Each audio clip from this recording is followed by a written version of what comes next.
సుగాలి ప్రీతి case అంటే గత ప్రభుత్వం ఆధారాలు చెరిపేశారంట. నువ్వు మనిషివా పవన్ కళ్యాణ్వా? అదే మాట నేను అడుగుతున్నాను, నువ్వు హార్పిక్ రెడ్డివా లేకుంటే జగన్మోహన్ రెడ్డివా? ఒకసారి ఈ వీడియో చూడు. గత 5 సంవత్సరాల్లో జగన్మోహన్ రెడ్డి గారు మా కేసును సిబిఐకి ఇస్తున్నామని చెప్పి దొంగ జీవోస్ ఇచ్చి మరి మమ్మల్ని మోసం చేయడం జరిగింది. చూసావుగా, ప్రభుత్వానికి ఫేక్ జీవోలు ఇచ్చింది ఎవరు? మీ జగన్మోహన్ రెడ్డి.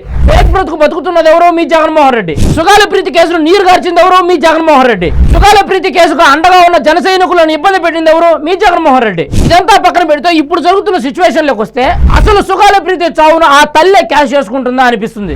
ఎందుకంటారా, ఇప్పుడు నేను ప్లే చేసిన వీడియోను పూర్తిగా చూశారు కదా. గతంలో జగన్మోహన్ రెడ్డి గారి మీద ఈ సుగాలి ప్రీతి తల్లి ఎలా మాట్లాడిందో, ఇప్పుడు పవన్ కళ్యాణ్ గారి మీద ఎలా మాట్లాడుతుందో, సరే ఆ విషయం కాసేపు పక్కన పెడతాం. జగన్మోహన్ రెడ్డి గతంలో వాళ్ళకు సంబంధించిన నాయకులు దీంట్లో ఇన్వాల్వ్ అయినారు కాబట్టి ఆ కేసును నీరుగార్చాడు. ఇప్పుడు మళ్ళీ వాళ్ళని పిలిపించుకొని ఓదారుస్తున్నాడు. ఇప్పుడు చెప్పండి, డ్రామాలు ఎవరు ఆడుతున్నారు? పవన్ కళ్యాణ్ లేకుంటే సుగాలి ప్రీతి తల్లా లేకుంటే జగన్మోహన్ రెడ్డి? ఈ ముగ్గురులో ఎవరు నాటకాలు ఆడుతున్నారు? ఇప్పటికైనా మీకు అర్థమైందా?